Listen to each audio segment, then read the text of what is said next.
नमस्कार दोस्तों, new Paramount study के यूट्यूब चैनल पर आप लोगों का बहुत बहुत स्वागत मैं रामचरण करता हूं।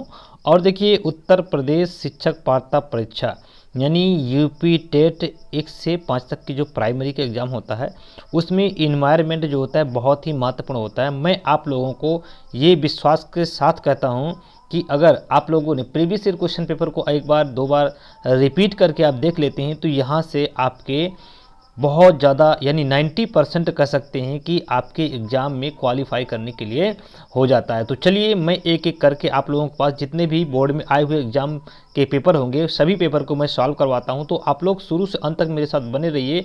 अगर ये वीडियो पसंद आए तो लाइक शेयर सब्सक्राइब जरूर कर दीजिए करिए और अपने दोस्तों में बताइए, ताकि यहाँ से आप लोगों को मैक्सिमम क्वेश्चन यानी मिनिमम अगर 30 में से 25 क्वेश्चन प्राप्त करने की मैं उम्मीद रखता हूँ। चलिए क्वेश्चन को स्टार्ट करते हैं।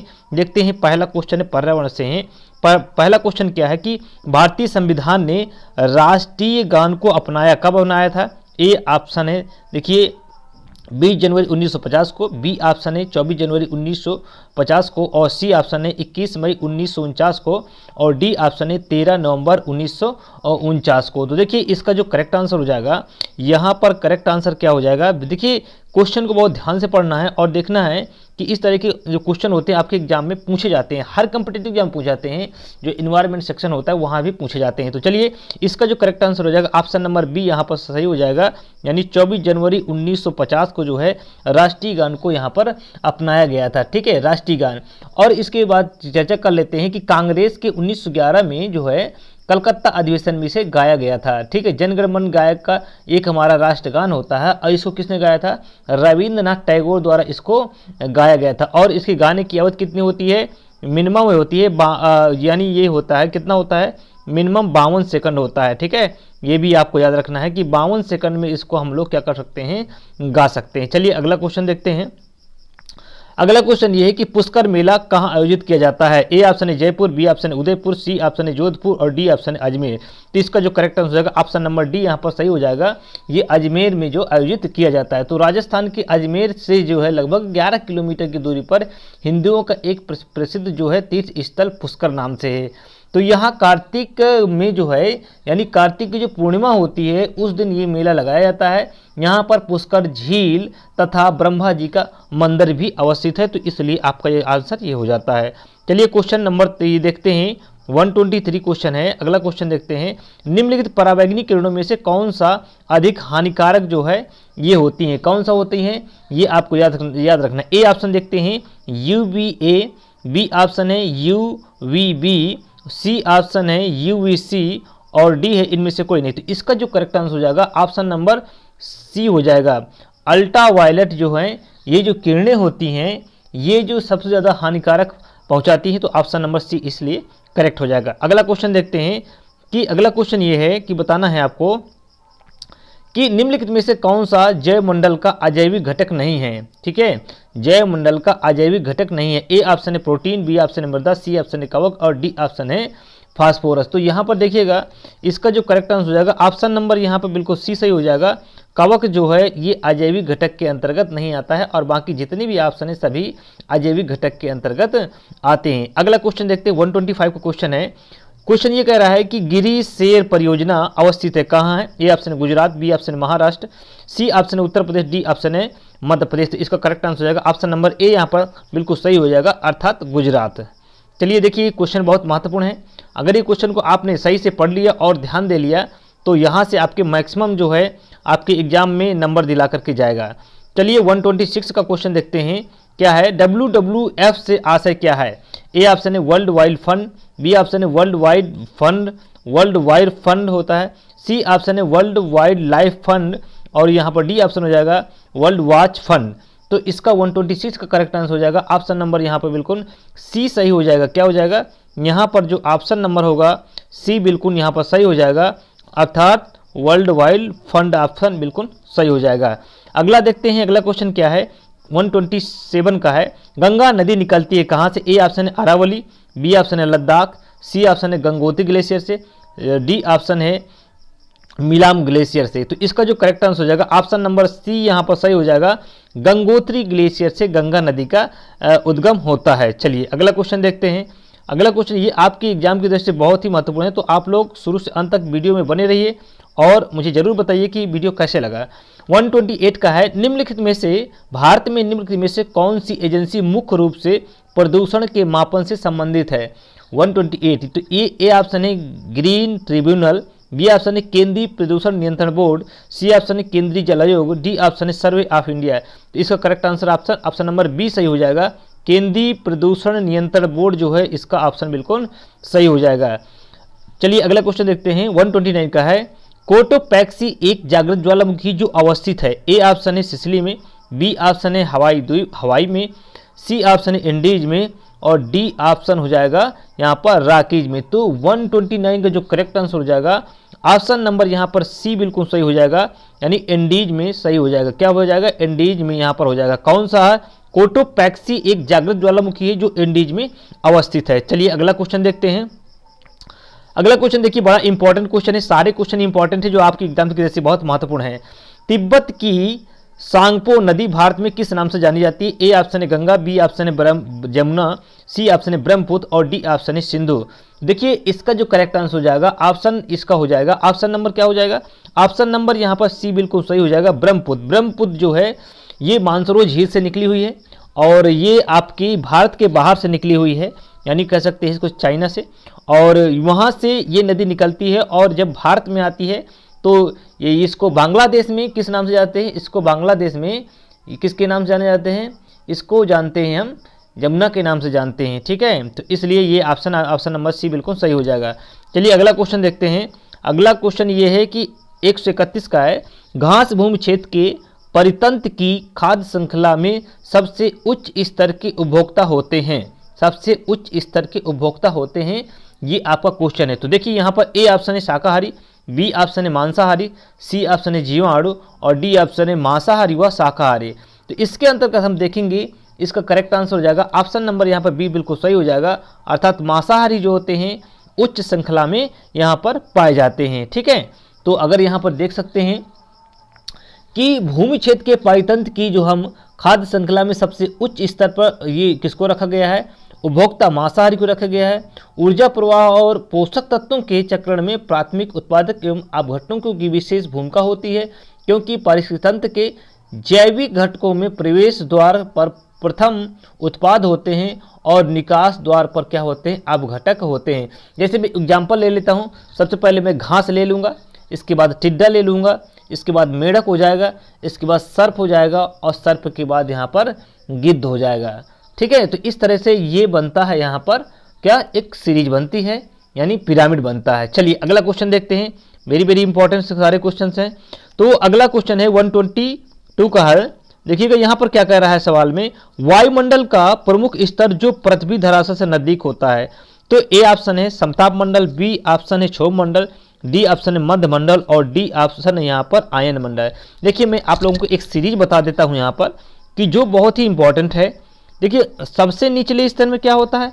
सबसे निचले स्तर पर क्या होता है? क्षोभ मंडल होता है, ठीक है। और इसके बाद जो होता है ये आपका कौन सा होता है? क्षोभ मंडल के बाद क्या होता है? इसके बाद आपका समताप मंडल होता है, ये हो गया। इसके बाद मध्य मंडल होता है, इसके बाद आयन मंडल होता है, इसके बाद बहिर्मंडल होता है। ये 5वें नंबर पे आ जाएगा, क्या आ जाएगा? बहिर्मंडल आ जाएगा। तो आप इसको जरूर याद रखिएगा, इस तरह से सीक्वेंस कहीं कहीं पूछ लेता है। चलिए अगला क्वेश्चन देखते हैं, संयुक्त राष्ट्र सुरक्षा परिषद में कितने स्थायी सदस्य हैं? देखिए यहाँ पर जो है ए ऑप्शन है 3, बी ऑप्शन है 4 और सी ऑप्शन है 5, डी ऑप्शन है 6। तो इसमें देखिएगा यहाँ पर टोटल अगर मैं सदस्यों की बात करूँ, टोटल सदस्य कितने होते हैं? टोटल होते हैं 15, जिसमें से अलग अलग यहाँ पर हम बात करें तो एक यहाँ पर होता है 10 होते हैं और एक यहाँ पर 5 होते हैं। तो 5 जो होते हैं स्थाई की पूछा है तो स्थाई हो जाएगा 5 और 10 क्या है? अस्थाई है। क्या है? 10 जो होते हैं अस्थाई होते हैं, इसलिए आप इसको जरूर याद रखिएगा। तो ये देखिए बहुत इंपॉर्टेंट सीरीज चल रही है जो कि आपके एग्ज़ाम की दृष्टि से बहुत ही महत्वपूर्ण है और आपके एग्ज़ाम में ये 100% पूछे जाते हैं। तो आप लोग शुरू से अंत तक इस सीरीज को आप जरूर देखते रहिए, यहाँ से आपको बहुत कुछ बेनिफिट होने वाला है। चलिए अगला देखते हैं। अगला क्वेश्चन है, ये क्वेश्चन है, सरिस्का राष्ट्रीय उद्यान अवस्थित है, कहाँ स्थित है? 134 का सरिस्का राष्ट्रीय उद्यान, ए ऑप्शन है पश्चिम बंगाल, बी ऑप्शन है गुजरात, सी ऑप्शन राजस्थान और डी ऑप्शन असम। तो ये सरिस्का उद्यान आपका कहाँ स्थित है? राजस्थान में। ऑप्शन नंबर सी बिल्कुल यहाँ पर करेक्ट हो जाएगा। चलिए अगला क्वेश्चन देखते हैं। अगला क्वेश्चन ये है कि पारिस्थितिकी तंत्र में ऊर्जा का मुख्य स्रोत क्या है? पारिस्थितिकी जो तंत्र होता है, ऊर्जा का मुख्य स्रोत क्या है, ये भी आपको यहाँ पर बताना है। तो क्या होता है भैया, ये मुझे बता दीजिए कि क्या यहाँ पर होता है। तो यहाँ पर ए ऑप्शन है एटीपी, बी ऑप्शन है सूर्य प्रकाश, सी ऑप्शन है डीएनए, डी ऑप्शन है आरएनए। तो इसका जो करेक्ट आंसर हो जाएगा, जो सूर्य का प्रकाश होता है पारिस्थितिकी तंत्र में सबसे ज़्यादा महत्वपूर्ण होता है, क्योंकि ये सूर्य का प्रकाश जो होता है खाना बनाने में प्रयोग किया जाता है। पत्तियां जो होती हैं, पेड़ पौधे होते हैं, खाना बनाने में उपयोग करते हैं।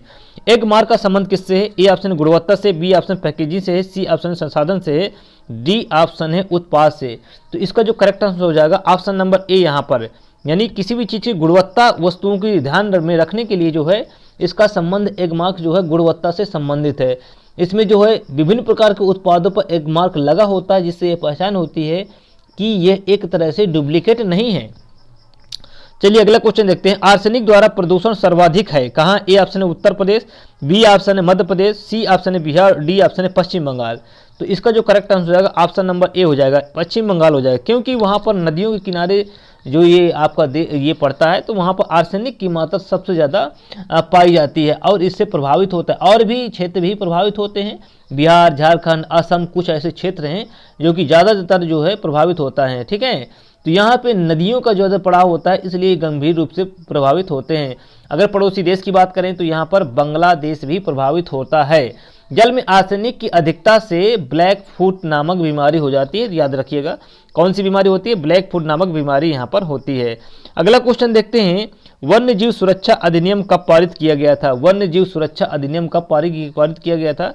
तो वन्य जीव सुरक्षा अधिनियम जो है कब पारित हुआ था? ये जो पारित हुआ था, देखिए 1960, A option, B option 1962, C option है 1972 और डी ऑप्शन है 1975। तो इसका जो करेक्ट आंसर क्या हो जाएगा भाई साहब? इसका करेक्ट आंसर हो जाएगा ऑप्शन नंबर यहाँ पर सी बिल्कुल सही हो जाएगा। ऑप्शन सी हो जाएगा। 1972 में वन्य जीव सुरक्षा अधिनियम जो पारित किया गया था। वेरी वेरी इंपॉर्टेंट है, ऐसे क्वेश्चन आपके एग्जाम में जरूर पूछे जाते हैं। तो चलिए 138 के बाद और क्वेश्चन देखते हैं, जो कि बहुत ही इंपॉर्टेंट क्वेश्चन है। आपके एग्जाम में ये क्वेश्चन बार बार पूछे जाते हैं, तो ऐसे क्वेश्चन को हम अनदेखा नहीं कर सकते हैं। चलिए अगला क्वेश्चन देखते हैं। दूध से दही बनाने की प्रक्रिया को क्या कहते हैं? ए ऑप्शन है प्रकाश संश्लेषण, बी ऑप्शन है आसवन, सी ऑप्शन है किण्वन और डी ऑप्शन है स्टेरिलाइजेशन कहते हैं। क्या कहते हैं? दूध से दही बनाने की जो प्रक्रिया होती है उसको हम क्या बोलते हैं? किण्वन के नाम से जानते हैं। ऑप्शन नंबर सी बिल्कुल यहाँ पर करेक्ट हो जाएगा। चलिए अगला क्वेश्चन देखते हैं। देखिए बहुत इंपॉर्टेंट सीरीज है। अगला क्वेश्चन 140 है। किस देश के संविधान से मौलिक कर्तव्यों को लिया गया है? इंपॉर्टेंट क्वेश्चन है, ये आपकी पॉलिटी से संबंधित है। तो यहाँ पर A option Germany, B option है यूनाइटेड किंगडम, सी ऑप्शन है यूएसए, डी ऑप्शन यहाँ पर यूएसएसआर। ये तो इसका जो करेक्ट आंसर है ऑप्शन नंबर डी बिल्कुल सही हो जाएगा। यूएसएसआर जो है ये ऑप्शन में बिल्कुल सही हो जाएगा। इसको हम पहले ही जानते थे, लेकिन अब जो है इसको हम क्या नाम दिया गया है? इसका नाम दिया गया है रूस नाम दे दिया गया है। तो आप इसको जरूर याद रखिएगा। चलिए मैं अगला क्वेश्चन लेता हूँ। ध्रुव तारा कहलाता है, ध्रुव तारा क्या कहलाता है? ये भी आपको एग्जाम में पूछा जाएगा। तो ध्रुव तारा क्या कहलाता है या क्या कहा जाता है ध्रुव तारा को? यहाँ पर आपको देखना है। ध्रुव तारा किस नाम से जाना जाता है भाई? आप बताइएगा, ध्रुव तारा किस नाम से जाना जाता है? तो ए ऑप्शन है उत्तरी तारे, बी ऑप्शन है दक्षिणी तारे, सी ऑप्शन है पूर्वी तारे को और डी ऑप्शन है पश्चिमी तारे को। तो 141 नंबर का जो करेक्ट आंसर हो जाएगा ऑप्शन नंबर ए बिल्कुल सही हो जाएगा। उत्तरी तारे को जो है हम ध्रुव तारा के नाम से भी जानते हैं, आप जरूर याद रखिएगा। चलिए अगला देखते हैं। भारत में प्रोजेक्ट टाइगर प्रारंभ कब किया गया था?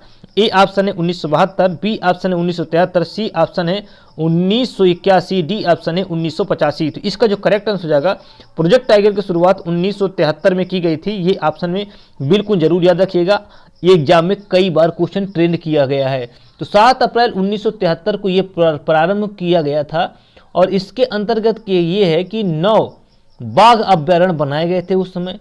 तो प्रोजेक्ट टाइगर पर्यावरण, वन एवं जलवायु परिवर्तन मंत्रालय द्वारा इसको क्या किया जाता है? संचालित किया जाता है। चलिए अगला क्वेश्चन देखते हैं। अगला क्वेश्चन है 143 का, फूलों की घाटी, यानी इसको फूलों की घाटी अवस्थित है जम्मू कश्मीर में, बी ऑप्शन हिमाचल प्रदेश में, सी ऑप्शन है सिक्किम में, और डी ऑप्शन है उत्तराखंड में। तो इसका जो करेक्ट आंसर है ऑप्शन नंबर डी बिल्कुल यहाँ पर सही हो जाएगा। अगर मैं फलों की घाटी की बात करूँ, फलों की घाटी तो है आपका हो जाएगा हिमाचल प्रदेश। ये जो आपका होगा फलों की घाटी के लिए हिमाचल प्रदेश जाना जाता है, अब फूलों की घाटी के लिए उत्तराखंड को हम लोग जानते हैं। चलिए अगला क्वेश्चन है, एक वैक्स मानव में कुल अस्थियों की संख्या कितनी होती है? वैक्स जो होता है एडल्ट होता है, ए ऑप्शन है 306, बी ऑप्शन है 275, सी ऑप्शन है 206, डी ऑप्शन है 175। तो 144 का जो करेक्ट आपका आंसर हो जाएगा ऑप्शन नंबर यहाँ पर सी बिल्कुल सही हो जाएगा, अर्थात 206 जो है एक वैक्स के शरीर में हड्डियाँ होती हैं। चलिए ग्रीन पीस इंटरनेशनल का मुख्यालय कहाँ अवस्थित है? ए ऑप्शन है न्यूयॉर्क, बी ऑप्शन है सिडनी, डी ऑप्शन है एम्स्टर्डम और डी ऑप्शन है नागासाकी। देखिए ग्रीन पीस इंटरनेशनल का मुख्यालय, ये इंपॉर्टेंट क्वेश्चन है, ये आपका सी हो जाएगा। 145 का क्या हो जाएगा? सी हो जाएगा, एम्स्टर्डम में हो जाए।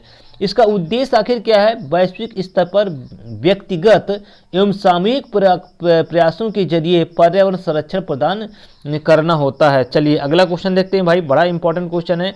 अगला क्वेश्चन है, ये है कि आपके एग्जाम में पूछा जाएगा, कि आप मुझे ये बताइए कि प्रकाश संश्लेषण के प्रकाशीय चरण के दौरान का ऑक्सीजन एवं डैश का चयन होता है। ऑक्सीजन और डैश का यहाँ पर चयन होता है, तो ये पूछा जाएगा आपके एग्जाम में, तो ये भी आपको यहाँ पर बिल्कुल याद रखना है। तो यहाँ पर क्या हो जाएगा? ऑप्शन नंबर यहाँ पर ए बिल्कुल सही हो जाएगा। ऑप्शन नंबर क्या हो जाएगा यहाँ पर? ए, जल और NADP, ये ऑप्शन बिल्कुल सही हो जाएगा। चलिए अगला क्वेश्चन की बात करते हैं 147 के, LPG के संदर्भ में क्या सत्य नहीं है? क्या सत्य नहीं है? निगेटिव मार्किंग, निगेटिव पूछ रहा है इसमें से। ए ऑप्शन, ये स्वच्छ ईंधन है, बिल्कुल सही है। यह उच्च ऊष्मीयमान है, बिल्कुल सही है। यह नीले ज्वाला से ज्वलित है, बिल्कुल सही है। यह मीथेन उत्सर्जित करने वाला है, क्या ये बिल्कुल सही है?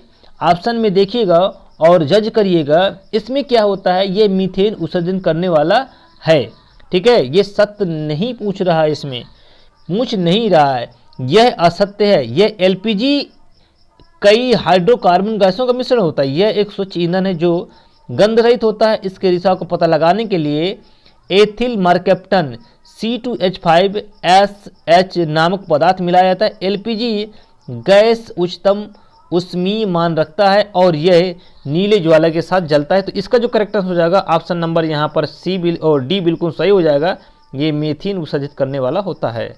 चलिए अगला क्वेश्चन है 148 का क्वेश्चन है, बड़ा इंपॉर्टेंट क्वेश्चन है। देखिएगा इसमें क्या कह रहा है, प्रजातियों की उत्पत्ति का एक रचना है, अरस्तु की है, बी ऑप्शन चार्ल्स डार्विन की है, सी ऑप्शन है मेंडल की है और डी है रॉबर्ट हुक की है। देखिए 148 का जो करेक्ट आंसर हो जाएगा चार्ल्स डार्विन की रचना है। क्या है? प्रजातियों की उत्पत्ति जो है चार्ल्स डार्विन की है। इंग्लिश में बोलते हैं द ओरिजिन ऑफ स्पीसीज, ये चार्ल्स डार्विन की है और इन्होंने क्या दिया था? विकास के सिद्धांत का प्रतिपादन किया था, ठीक है। ये आपका आंसर हो जाएगा यहाँ पर। चलिए मकर रेखा की बात करते हैं। तो मकर रेखा जो है ए ऑप्शन है 23 सही 1/2, बी ऑप्शन है 23 सही 1/2 नॉर्थ, सी ऑप्शन है 23 सही 1/2 साउथ, डी ऑप्शन है 23 साउथ में। देखिए एक ऐसे में ग्लोब बना देता हूं, आपको एक ही बार में समझा देता हूं, ऐसे समझ में आ जाएगा, ठीक है ना। ये हो गया आपका, ये होते हैं अक्षांश होते हैं, ऐसे करके अक्षांश होते हैं। अगर मैं इसको 0 डिग्री मानता हूं तो 0 डिग्री के ऊपर जो होता है, ये जो होता है 23 सही 1/2 जो होता है, ये कर्क रेखा होती है। ऊपर जो होती है ये नॉर्थ में होती है, कर्क रेखा होती है, और नीचे होती है वो मकर रेखा साउथ में होती है। तो यहाँ पर पूछा है मकर रेखा की, ये आपका नीचे होगा। अगर नीचे होगा तो नॉर्थ वाला 23 सही 1/2 नॉर्थ होगा। 149 का ऑप्शन नंबर यहाँ पर सी बिल्कुल सही हो जाएगा, 23 सही 1/2 साउथ में होगी। चलिए अगला क्वेश्चन देखते हैं। अगला क्वेश्चन है अंतर्राष्ट्रीय न्यायालय का मुख्यालय बहुत बार पूछा गया है। ए ऑप्शन है जनेवा, बी ऑप्शन है हेग, सी ऑप्शन है न्यूयॉर्क और डी ऑप्शन है पेरिस। तो इसका जो करेक्ट आंसर हो जाएगा क्या हो जाएगा? इसका जो करेक्ट आंसर हो जाएगा option number be the Hague हो जाएगा। तो आई होप ये वीडियो पसंद आया होगा आप लोगों को। मुझे ज़रूर कमेंट करके बताइए ये वीडियो कैसा लगा। अगर ये वीडियो पसंद आता है तो इसको लाइक करिए, शेयर करिए, सब्सक्राइब करिए। और ऐसे ही मैं वीडियो जितने भी प्रीवियस क्वेश्चन पेपर सभी लेकर के मैं आ रहा हूँ, जल्द से जल्द आप लोगों को तुरंत वीडियो मिल जाएगा। तब तक के लिए मैं आपसे अनुमति चाहता हूँ, अगले वीडियो मिलते हैं। तब तक के लिए धन्यवाद, नमस्कार, जय हिंद, जय भारत। और इसी तरह इस वीडियो को प्यार देते रहिए और ये आप लोगों के लिए बहुत हितकर होगा। तब तक के लिए मैं आपसे अनुमति चाहता हूँ। नमस्कार, जय।